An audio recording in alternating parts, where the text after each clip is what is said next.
ஒரு website crash ஆகுறதுக்கு நெறைய ரீசன் இருக்கலாம். ஒரு ஃபிளாஷ் சேல் நடக்கலாம். இல்ல ஒரு பிரேக்கிங் நியூஸா இருக்கலாம்.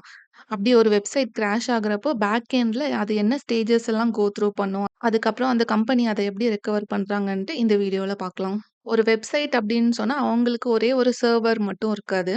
It will be a combination of multiple servers, database, cloud infrastructure இதெல்லாம் சேர்ந்து ஒரு கலெக்டிவா தான் இருக்கும். ஸோ, இதுல ஏதாவது ஒரு லேயர்ல வந்து ஃபெயிலியர் ஆனாலும், அது வந்து என்டையர் சிஸ்டம கொஞ்சம் கொஞ்சமா வந்து டவுன் பண்றதுக்கு ரீசனா இருக்கலாம். ஸோ, ஒரு வெப்சைட் கிராஷ்ல ஃபர்ஸ்ட் ஸ்டேஜ் என்னன்னா, டிராஃபிக் ஸ்பைக் தான்.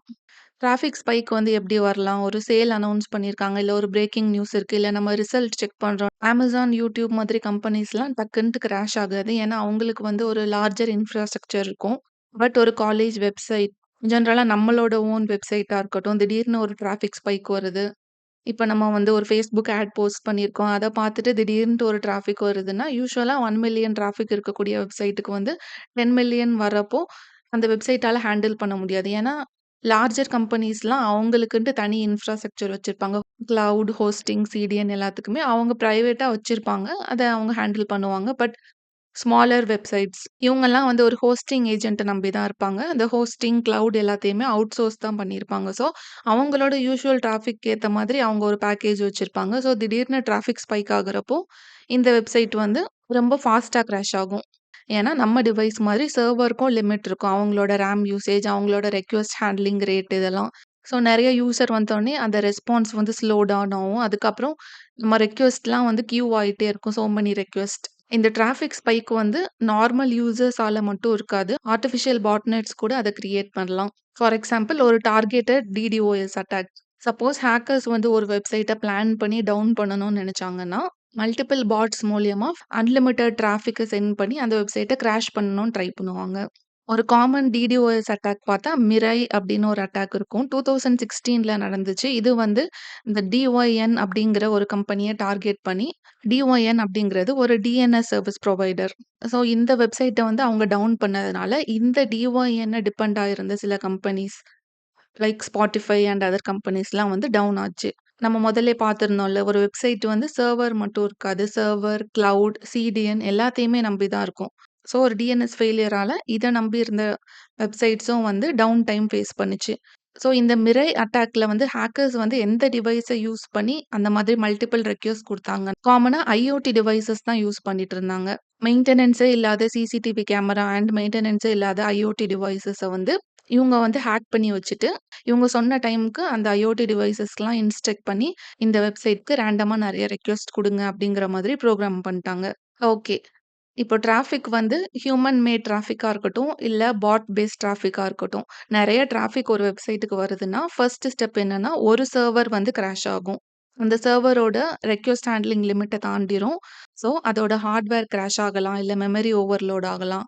டேட்டாபேஸ்ல வந்து டெட்லாக் சிட்யூவேஷன் வரலாம். ஸோ, ஒரு சர்வர் வந்து கிராஷ் ஆகும். தென் நெக்ஸ்ட் ஸ்டேஜ் வந்து சிடிஎன் கூட கிராஷ் ஆகலாம். சிடிஎன்னா என்னன்னு பார்த்துருக்கோம் already. Content delivery network. Multiple country யூசர்ஸ்க்கு அவங்க கண்ட்ரியிலே வந்து மல்டிபிள் சர்வர்ஸ் வச்சிருப்பாங்க.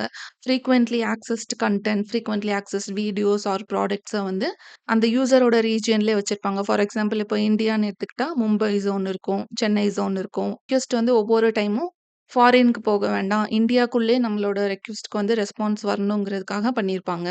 அந்த டிராஃபிக் ஸ்பைக் எந்த ஜோன்ல இருக்கோ, அந்த ஜோன்ல இருக்கக்கூடிய சிடிஎன் வந்து ஃபர்ஸ்ட் கிராஷ் ஆகலாம். இந்த சிடிஎன்ல ஸ்டோர் ஆயிருக்கக்கூடிய அந்த இமேஜஸ், இல்ல வெப்சைட்ல இருக்கக்கூடிய சில பேஜஸ் இதெல்லாம் வந்து லோட் ஆகாது. இந்த சிடிஎன்ல வந்து காமன்லி ஆக்சஸ்டு கன்டென்ட் மட்டும் தான் இருக்குமே தவிர, நம்மளோட banking details or other subscription details அதுல இருக்காது. அதுக்கு அடுத்த ஸ்டேஜ் என்னன்னா, ஒரு டாமினோ எஃபெக்ட் தான். ஒரு சர்வர் ஃபெயில் ஆயிருச்சுன்னா, அந்த சர்வர் ஹேண்டில் பண்ணிட்டு இருந்த ரெக்வெஸ்ட் எல்லாத்தையுமே வந்து லோட் பேலன்சர் வந்து அதர் சர்வர்ஸ்க்கு வந்து ரூட் பண்ணிவிடும். ஸோ, அதர் சர்வர்ஸ்க்கு வந்து அவங்க ஆல்ரெடி ஹேண்டில் பண்ணிட்டு இருந்த ரெக்வெஸ்ட்ட விட இப்போ அதிகமான ரெக்வெஸ்ட் வரும். அந்த சர்வர்ஸும் கொஞ்சமா ஸ்லோ டவுன் ஆகும். அந்த சர்வர்ஸும் நெக்ஸ்ட் கிராஷ் ஆகும். இந்த மாதிரி ஒரு ரிப்பிள் எஃபெக்ட் கிரியேட் ஆயிட்டே இருக்கும். இதுல இன்னொரு காமன் இஷ்யூ என்னன்னா, ரீட்ரை ஸ்டார்ம் ஒண்ணு கிரியேட் ஆகும். ரீட்ரை ஸ்டார்ம் அப்டின்னா, காமனா நம்ம ஒரு வெப்சைட்க்கு ஒரு ரெக்வெஸ்ட் குடுக்குறோம் அப்டின்னா, அந்த வெப்சைட்டால அந்த ரெக்வெஸ்ட்ட ப்ராசஸ் பண்ண முடியலன்னா, அதோட கியூல ஸ்டோர் பண்ணி வச்சுட்டு, கொஞ்சம் டைம்க்கு அப்புறமா திரும்ப அந்த ரெக்வெஸ்ட்ட அதுவே ப்ராசஸ் பண்ணும். ஆல்ரெடி நம்ம சென்ட் பண்ண ரெக்வெஸ்ட்டே வந்து அங்க கியூல தான் ஸ்டோர் ஆயிருக்கு. ஆனா ஒரு வெப்சைட் வந்து ஹேங் ஆயிருக்கும்போது நம்ம சும்மா இருக்க மாட்டோம். இருக்கிற எல்லா பட்டன் கிளிக் பண்ணுவோம், ரெஃப்ரெஷ் பண்ணுவோம். ஸோ ரெக்வெஸ்ட் வந்து ஸ்பைக் ஆயிட்டே தான் இருக்கும். அவங்க கியூ வந்து ஓவர்ஃப்ளோ ஆகும்.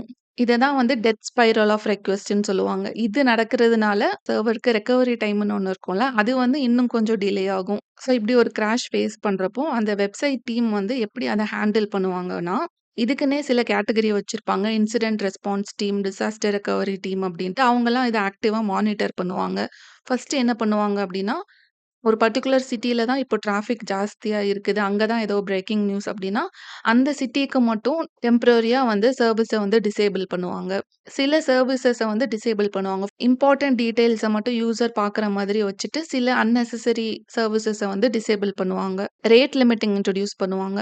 ஒரு யூசர் வந்து இவ்ளோ ரெக்வெஸ்ட் தான் சென்ட் பண்ண முடியும். அப்படி டிராஃபிக்லாம் ரெட்யூஸ் ஆயாச்சு. டிராஃபிக் ஸ்பைக் வரக்கூடிய ஜோன வந்து டெம்பரரியா டிசேபிள் பண்ணதுக்கு அப்புறமா, கொஞ்சம் கொஞ்சமா டீபக்கிங் பண்ணி ஒவ்வொரு சர்வரா ஃபர்ஸ்ட்டு ஸ்டெபிலைஸ் ஆகும். அதுக்கப்புறமா சிடிஎன் ஸ்டெபிலைஸ் ஆகும். டேட்டாபேஸ்ல இருக்க டெட்லாக்லாம் வந்து ரெக்கவரி ஆகும். சிஸ்டம் வந்து நார்மல் ஆகும். அப்படி திரும்ப அந்த வெப்சைட் வந்து பேக் டூ நார்மல் வந்ததுக்கு அப்புறமா என்ன பண்ணுவாங்கன்னா, போஸ்ட்மார்டம் அனாலிசிஸ்ன்னு ஒண்ணு. இந்த ஃபெயிலியர்க்கு வந்து என்ன ரீசன்? எந்த சர்வர்லாம் பாட்டில் நெக் ஃபேஸ் பண்ணுச்சு? அப்படி கம்ப்ளீட் அனாலிசிஸ் பண்ணி, திரும்ப வந்து ஒரு ஸ்ட்ரெஸ் டெஸ்டிங் பண்ணி பார்ப்பாங்க. இதே மாதிரி சிமிலர் அட்டாக் இன்டியூஸ் பண்ணி. அகைன் இந்த மாதிரி ஒரு அவுட்டேஜ் வந்துச்சுன்னா, இவங்க சிஸ்டமால ஹேண்டில் பண்ண முடியுதா? இந்த மாதிரி டேமேஜ் கண்ட்ரோல் பண்ணுவாங்க. Thank you.